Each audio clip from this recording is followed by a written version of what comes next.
Isang mapagpalang gabi po mga kapatid. Muli po, welcome sa atin pong gawain ngayon pong gabi, ang atin pong midweek praises, preachings, and prayers. Nawa ang bawat isa po ay may maayos na kalagayan sa oras na ito. Malalakas ang katawan at patuloy po na lumalago at tumitibay sa atin pong pananampalataya, sa atin pong pagkakilala, sa atin pong relationship, sa atin pong Panginoon. Sa pamagitan po ng patuloy na atin pong pag-aaral ng kanyang salita, patuloy na pagdalo sa atin pong pagtitipon. At nawa ito pong ating gawain ay nakikita po natin ang laki ng tulong at kahalagahan sa atin pong pang-araw-araw at personal na pamumuhay. Ngayong gabi, nawa po ay ready na ang bawat isa sa atin pong pag-aaral ng kanyang salita. Kaya atin na pong buksan ang atin pong mga Bibles. Muli, balik po tayo sa Philippians chapter 4 verse 8. Ano ang mga bagay na dapat nating isipin para makontrol natin ang ating mga isipan sa gabing ito? Sapagkat bilang mga mananampalataya, bilang mga tagasunod ng Panginoong Hesukristo, meron pong ipinagkaloob ang Panginoon sa pamamagitan ni Apostol Pablo na dapat nating ilagay sa atin pong mga isipan or dapat nating laging isipin para maging maayos, maging matagumpay po tayo sa ating pamumuhay sa mundong ito.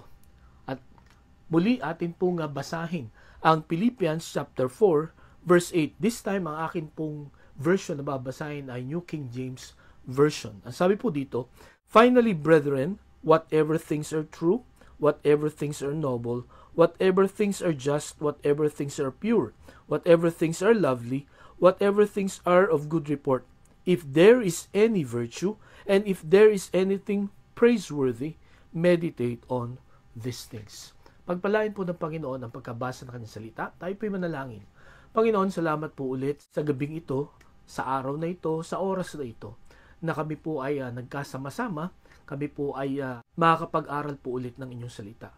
Lord, dinadalangin ko po na tulungan mo kami na maintindihan at makita namin ang kahalagahan nito sa buhay namin.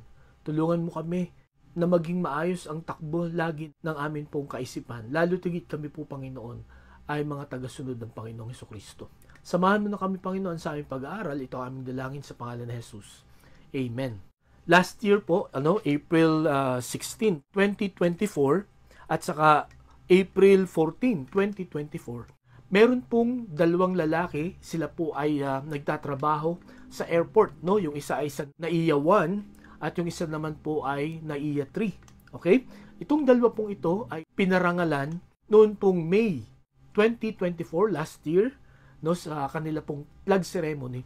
Hindi dahil sa kanilang kasipagan, no? Although alam ko na itong mga ito ay masisipag, pero hindi yun ang dahilan kung bakit sila pinarangalan at binigyan ng gantimpala, no? Or hindi rin dahil sa perfect ang kanilang attendance, kundi ang dahilan kung bakit po pinarangalan, ito pong si Victor Perez, no, 52 years old.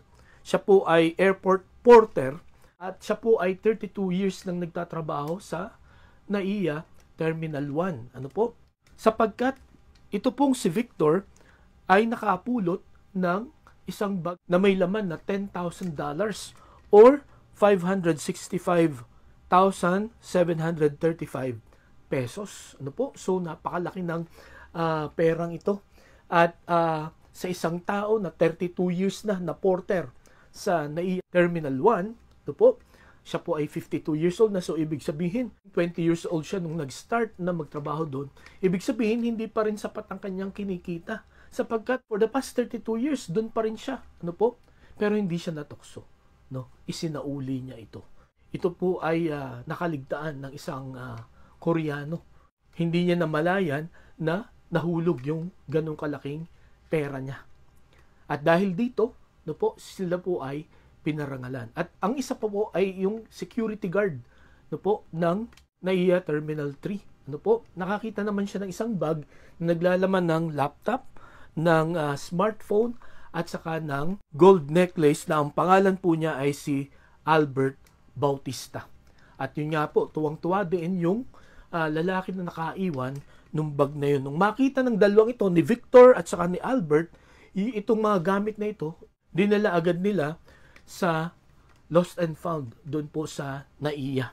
At yun nga po, sila ay pinarangalan nung May, at ito po ang commendation nun pong General Manager ng Manila International Airport Authority na si Eric Ines. Ang sabi niya, hats off to Victor Perez and Albert Bautista for their honesty. Both should be emulated by everyone in NAIA. Let the culture of honesty thrive in the midst of endless temptations around us. Okay? So napakaganda ng commendation sa kanila na sana tularan yung kanilang katapatan, no? So sila po ay pinarangalan hindi dahil sa sila ay masipag, although gaya na sabi ko kanina, naniniwala ako na sila ay masipag. Hindi sila pinangaralan dahil sa perfect ang kanilang attendance, kundi sila po ay pinarangalan. Ano po? Sila po ay kinilala dahil po sa kanilang katapatan. At alam po ninyo, yan ang kulang na kulang sa panahon po natin ngayon, lalo na no po sa nakakalungkot na imahe ng atin pong mga airports ngayon. Ano po? Correct me if I'm wrong, pero mas marami ang mga gumagawa ng kalokohan kaysa gumagawa ng tama. Ano po? Ang pinakita po ng dalawang empleyadong ito ay napakagandang ugali na dapat ay tularan. Lalo na sa panahon ng pangangailangan at panahon na kailangan mong mamili kung gagawin mo ang tama o mali. Na kung tutusin, ano po? Pwede nilang kunin na lang yun. Pwede na lang nilang itago yun, no? Sapagkat wala namang nakakaalam kung sino ang kumuha. At kasalanan siguro ng mga nakaiwan kasi hindi nila iningatan yung kanilang mga gamit. But these two people, these two persons show what is right, no? At alam po ninyo ngayong gabi, yan po ang gustong ituro ni Apostol Pablo sa mga Philippian believers. Nung sinabi niya na if there is any virtue, no? Kung meron kahit anumang magandang pag-uugali. Okay? Tiningnan ko po sa dictionary ang Tagalog sa virtue, ito po ay magandang pag-uugali or mataas na klase ng pag-uugali. Ang ibig pong sabihin, sa bawat sitwasyon, no? Mahirap man ito o madali, masarap man o hindi, kailangan ang ipapakita po natin ay yung magandang ugali. Yun po ang ibig niya sabihin dito nung sinabi niyang if there is any virtue. Ang ibig sabihin kung may pagkakataon, no? Sa iyong sitwasyon kung may pagkakataon na ipakita mo yung magandang ugali, gawin mo. Okay? Lagi mong isipin yun na sa bawat sitwasyon may pagkakataon ka na gawin ang tama, no? Na ipakita ang magandang ugali. Katulad ng ginawa nitong dalawang ito, no? Ni Victor Perez at saka ni Albert Bautista. They chose to do the right thing. They chose to manifest their virtue. At ngayong gabi mga kapatid, kung gusto nating maging maayos ang takbo ng isip natin, no po, lalo na sa mga ganito pong sitwasyon, no? Lalo na kung napakatindi ng temptation, no? Katulad ng nangyari dito kay Victor at saka kay Albert, no? Ano ang inyo pong gagawin, no? Ano po ang inyong pipiliin? Bilang mga mananampalataya, I believe ay obvious na po ang sagot, di po ba? Pinamagatan ko po ang ating mensahe ngayon pong gabi, a virtuous disciple. A virtuous disciple, ang isang tagasunod ni Kristo na maganda ang pag-uugali. At mga kapatid, no po, ang kausap po dito ni Apostol Pablo ay mga mananampalataya. At expected po, no, na tayo pong lahat, no, na tagasunod ni Kristo na tumanggap sa Panginoon bilang sariling tagapagligtas, dapat po makikita po sa atin, no, sa ating pananalita, sa ating pong pagkilos, no, sa ating pong pag-iisip na meron po tayong maayos, no, at tamang ugali. Napakahalaga po ito, no po, sapagkat ito po ay magandang patotoo sa mga tao. At sa pamamagitan po nito ay makukumbinsi talaga sila na dapat sundin ang Panginoong Hesukristo. Sapagkat sa pamamagitan ng pagsuko ng buhay natin sa Panginoong Hesukristo, babaguhin niya, itatama niya ang takbo ng atin pong buhay. Hindi lang tayo bibigyan ng buhay na walang hanggan, no po, kundi babaguhin niya ang buhay natin, ano, habang naandito pa tayo sa lupa. Meron po tayong tatlong makikita na kaalaman or information about a virtuous disciple, no? Ano ba ito? Papaano ba ito? Okay? Ang una po na makikita natin ay the meaning of virtue, no? Ano bang ibig sabihin nitong magandang ugaling ito? Alam niyo po, kung titingnan natin sa original na pagkakasulat or sa Greek, ang kahulugan po ng virtue ay doing something properly, no? Gagawin mo yung isang bagay ng tama. Okay? Ito daw po ay moral excellence, no? Or yun nga po, mataas na klase ng pag-uugali. At ito din daw po ay choosing to know and do what is right regardless of difficult situations and pressures. Okay? So ito po ang virtue, no? Or ang magandang pag-uugali, no? Yung pipiliin mong alamin at gawin ang tama kahit na mahirap ang sitwasyon or merong pressure kang nararanasan. Itong si Victor at saka si Albert, no? Palagay ko matindi ang pressure ng mga ito, no? Lalo na sa kanilang mga pangangailangan everyday. At ito po ay malaking pagkakataon para matustusan kung anong kanilang pangangailangan ng biglaan, ano? Instantly. But again, they choose to show their virtue, no? Pinakita nila kung ano ang tama, no, at magandang pag-uugali. Na kung kaya ang sabi ng kanilang general manager, dapat tularan ang dalawang ito sapagkat yun nga po, ang ating airport ay napakasama ng imahe. So ngayon pong gabi mga kapatid, bilang mga mananampalataya, bilang mga tagasunod ng Panginoong Jesucristo, nawa naintindihan natin ang ibig sabihin ng virtue. Naintindihan natin kung ano ang ibig sabihin ni Apostol Pablo nung sinabi niya na if there is any virtue. Ibig sabihin, kung sa inyong sitwasyon, no, masama man yan o mabuti, kung may pagkakataon ka, no, na ipakita yung mabuti mong ugali, ipakita mo. At ganyan po ang ginawa ni Apostol Pablo. Kaya nga niya sinulat itong Book of Philippians, no, or letter to the Philippian believers, sapagkat ang sitwasyon nila ay delikado. Si Apostol Pablo ay nakakulong, no, and then itong mga Philippian believers, sila ay unti-unting pinapasok ng mga false teachers, no, na tinuturuan sila na hindi sapat na sumampalataya sa Panginoong Jesucristo. Kailangan sundin nyo ang utos ni Moses, no, para ikaw ay maligtas, para ikaw ay makarating sa Diyos. Okay? So, sa mga ganong sitwasyon, no, sa mga ganong panganib, tapos meron pang division, no, doon sa church, meron pang dalawang babae na nag-aaway. So, ano ang dapat mong maisip? Ano ang dapat mong gawin?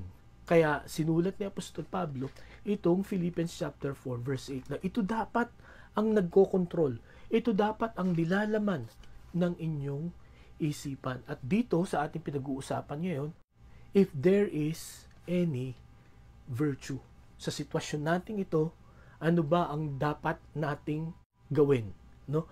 Ano ba ang dapat na magandang ugali nating ipapakita bilang mga tagasunod ng Panginoong Jesucristo, bilang mga disciples of Christ, no? Ngayong gabi, pagka nakakaranas po tayo ng pressure, no, ng pagsubok, ng problema, ano ang pumapasok sa isip natin? Pag nakakasalubong tayo ng tukso, no, ano ang atin pong pinipili? Ang sabi ni Apostol Pablo, na atin pong pinag-aaralan ngayon, dapat ang piliin natin ay yung tama, no? Yung mabuti. At dahil sa nasa atin po ang Panginoong Jesucristo, we have the ability to choose the right thing. Okay po? So, yun po ang una na makikita natin na information about a virtuous disciple, no? Nakita natin yung kahulugan. Na ang kahulugan ay pagpili na alamin at gawin ang tama kahit na mahirap ang ating kalagayan or merong pressure sa atin. Okay? Ang pangalawang information na makikita po natin dito, hindi lamang po the meaning of virtue, but the manifestation of virtue. Paano ba ito ipapakita? As I've said, kung titingnan natin po, yung literal meaning ng virtue ay knowing and doing what is right. So ang una, you need to know what is right, no? Dapat alamin mo kung ano ang tama. Sapagkat pagka alam mo ang tama, madali nang gawin ito, di po ba? At papaano ba natin malalaman kung tama yung ating iniisip, yung ating sinasabi, at yung ating pong ginagawa? Ang sabi po sa John chapter 17 verse 17, ang sabi ng Panginoong Jesucristo, sanctify them by the truth, your word is truth. Okay? So, ang sabi ng Panginoong Jesucristo dito, linisin mo sila sa pamamagitan ng katotohanan. Ang salita mo ay katotohanan. So, ano po ang makikita po natin dito? Kung gusto mong malaman ang truth, ang katotohanan, ang tama, basahin natin at sundin natin ang sinasabi ng salita ng Diyos. Kung ang iyong pinapaniwalaan ngayong gabi or ang iyong mga prinsipyo na sinusunod ngayong gabi ay taliwas na po sa sinasabi ng Biblia, sasabihin ko sa iyo ito ngayong gabi, mali ang iyong sinusunod, no? Sapagkat ang source ng truth, no, ang source ng tama, or para malaman mo kung ang ginagawa mo at sinasabi mo ay tama, dapat ang basihan mo ay ang sinasabi ng Biblia. Okay po? At ang sabi pa po sa Psalm chapter 12 verse 7, and the words of the Lord are flawless, like silver refined in a furnace of clay, purified 7 times. So ito pong salita ng Diyos, ano po? Ayon po kay Haring David, no? Ito ay flawless, walang mali. Okay? Ito ay dalisay, no? Parang nilinis ng 7 beses. Okay? At yung paglilinis na yun, yung pinadaan mo sa apoy, no? Katulad ng isang ginto, no? Para humiwalay yung dumi at saka yung purong ginto, kailangan padaanin mo sa apoy. So ang salita ng Diyos, kaya ito ay naging walang mali, no? Ito ay tama sapagkat inihantulad ito sa 7 beses, no, na paglilinis. So ibig sabihin talagang flawless ito. Kaya kung gagawin natin ang salita ng Diyos na panuntunan ng ating pong buhay, hindi po tayo magkakamali. Malalaman natin ang tama. Okay po, so yun ang una na manifestation ng virtue, no? You need to know what is right, no? And where can we find the right things to do? Nasa Bible, no? Kaya kung kayo po ay patuloy na nag-aaral ng salita ng Diyos, you will know the truth, you will know what is right. Okay? So, ngayong gabi, alam niyo po ba ang tama? At ano po ang basihan ng inyo pong kiniklaim, no, na tama? Kung yan po ay base sa Biblia, ang sabi ng Biblia, yung iniisip natin at yung alam nating tama ay tama. Okay po? And then ang pangalawa, hindi lamang you need to know what is right, but you should do what is right, no? Dapat gawin mo ito. Hindi lamang basta iniisip mo or alam mo sa iyong isipan, kundi dapat ito rin ay iyong inia-apply sa iyong buhay. Sapagkat ang sabi sa James chapter 4 verse 17, anyone then who knows the good he ought to do and does not do it sins. No? Ulitin ko po, ano? Anyone then who knows the good he ought to do and doesn't do it sins. Ano po? So ang isang tao daw na alam kung anong dapat gawin or ano ang dapat na tamang gawin pero hindi niya ginawa ay nagkakasala. Okay? So, hindi sapat na alam natin kung ano ang tama. Dapat ito po ay ginagawa natin. Meron nga pong isang kasabihan akong nabasa na matagal na. Ang sabi dito, do right even if others cannot, do right even if others do not, and do right even if others will not. Okay? So, sometimes ginagawa lang natin ang tama pagka marami ang gumagawa, pagka may kagaya. Pero pagka yung mag-isa na lang tayo, minsan talagang napapagaya tayo sa mga hindi gumagawa. Katulad na lang sa traffic lights, no? Pagka madaling araw, no? Dito sa ating bansa, no? Pagka madaling araw, wala namang dumadaan masyado, di po ba? Pag stoplight, madalas ang ginagawa natin, no? Kasama na ako doon, dahil wala namang dumadaan, nag-go na rin ako. Pero alam niyo po sa ibang bansa, no po, lalo na sa bansa na napuntahan ko, basta't stoplight, kahit walang dumadaan, stop talaga ang mga sasakyan. Kasi, Ang kanilang prinsipyo ay ganito, what if biglang may dumating, biglang may dumaan, no? So maaksidente ka. At yan po ang madalas nangyayari sa ating pong bansa. No, akala natin walang darating, no? Walang magko-cross, no? Kahit naka-red tayo. Kaya yun nga, dahil sa maling akala, matindi ang aksidente, matindi ang damage at matindi ang abala. Bakit po? Sapagkat alam natin na dapat mag-stop pero hindi natin ginawa ang tama. At yun nga po ang sabi ni James, pagka alam mo ang tama pero hindi mo ginagawa, nagkakasala ka.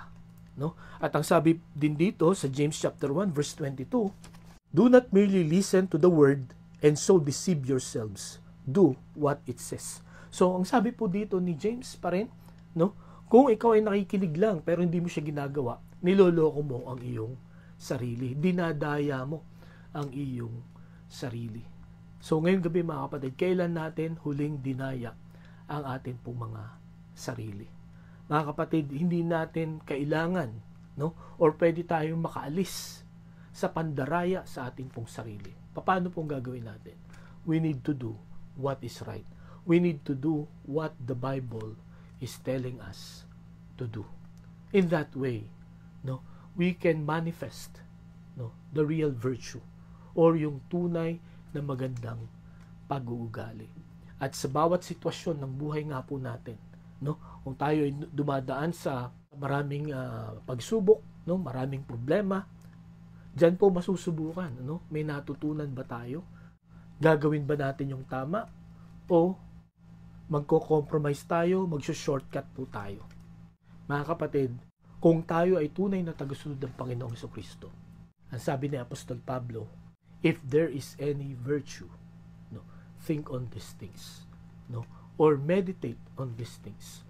Sa bawat sitwasyon ng buhay natin, isipin natin, no, paano natin may papakita, paano tayo tutugon ng tama, no, yung naaayon sa salita ng Panginoon. So yun po ang makikita natin na manifestation, no, po, ng virtue. Nakita natin yung meaning ng virtue. Pangalawa, yung manifestations of virtue. And then ang pangatlo at ang panghuli, the merit, no, ang pakinabang natin. Kung tayo po ay magpapatuloy, kung gagawin natin ang mga bagay na ito, ano po? Kung tayo po ay patuloy na ipapakita natin yung magandang pag-uugali natin bilang mga tagasunod ng Panginoong Jesucristo. Ang sabi po sa Luke chapter 6 verse 35.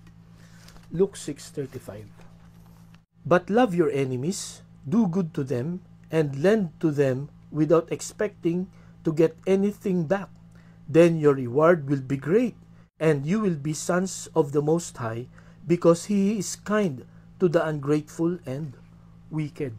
Ito pong bahaging ito ng salita ng Panginoon, ano, itong sinulat ni Luke, ay tinuturuan ng Panginoong Jesucristo ang mga apostol na mahalin mo ang iyong kaaway.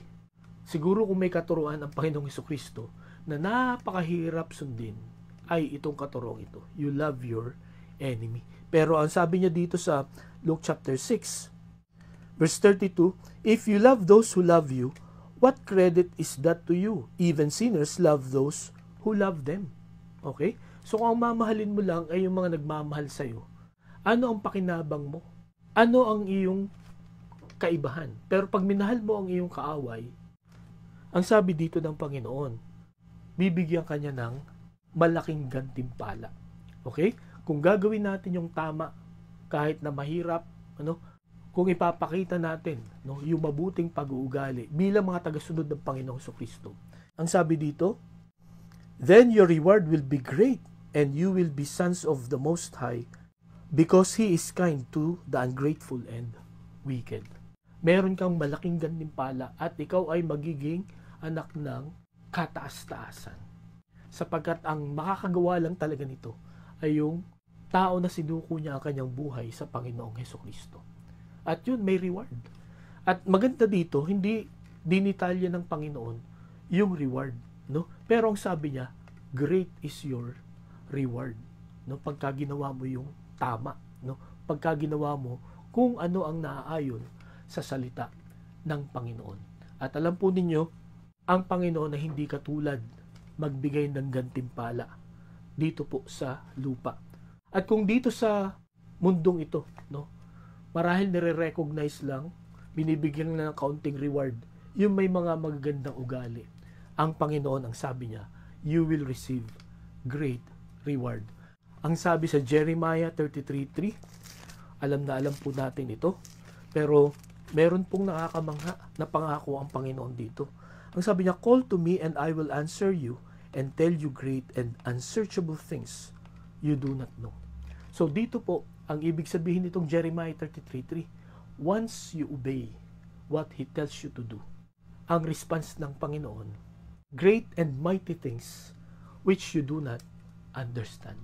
At alam po natin, dito sa lupa, I'm sure marami tayong pwedeng ikwento, kung papaano tinugon ng Panginoon ng atin pong mga panalangin na higit sa atin pong mga inaasahan. At hindi lamang dito ang reward na pangako ng Panginoon sa bawat isa sa atin kung tayo ay susunod sa Kanya, kundi dun din sa langit na bayan ay may mga rewards na ibibigay sa atin ang Panginoon. Ano po ang gustong ipakita sa atin ng Panginoon pagka sinunod natin Siya? Hindi tayo magsisisi, hindi tayo malulugi, at hindi tayo manghihinayang sa effort, sa oras, or kahit sa anumang resources na binigay natin para ipakita ang mabuting ugali bilang mga tagasunod ng Panginoong Hesukristo. Ang sabi po ni Apostol Pablo, if there is any virtue, think on these things. Again, iba-iba ang atin pong sitwasyon sa oras na ito.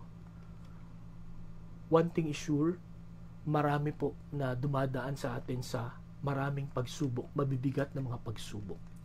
Sa panahon na yon, ang sabi ni Apostol Pablo, if there is any virtue, na ang ibig sabihin po nun, kung merong pagkakataon, na ipakita natin kung ano ang tama, yun ang ating piliin, yun ang ating gawin.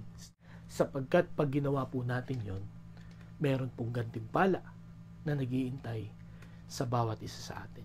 Kaya ngayong gabi mga kapatid, nawa ang maging panalangin ng bawat isa sa atin is we will be a virtuous disciple of the Lord. Tayo po'y manalangin. Panginoon, salamat po sa inyong paalaala. Salamat po sapagkat inyo pong inilatag sa inyo pong salita kung ano ang mga dapat na nilalaman ng amin pong mga isipan, lalo na sa iba't ibang sitwasyon na nararanasan namin sa bawat araw, lalo na pagka kami nakakaranas ng pagsubok. Tulungan mo kami na piliin, gawin kung ano yung tama, sapagkat kahit na mahirap, kahit na matindi ang tukso, tulungan mo kami, Panginoon, sa pamagitan ng lakas at biyaya mo na piliing gawin ang tama, sapagkat sa pamagitan noon, ikaw ay malulugod at kami, Panginoon, ay inyong gagantimpalaan. Kaya, Panginoon, sa kung ano man ang mga sitwasyon na meron kami ngayon, help us to be a virtuous disciple of the Lord. Ito po ang aming dalangin sa pangalan ni Jesus. Amen. Maraming salamat po sa inyong pakikinig. Pagpalain tayo ng Panginoon, patuloy tayong mag-ingat at magandang gabi po sa bawat isa.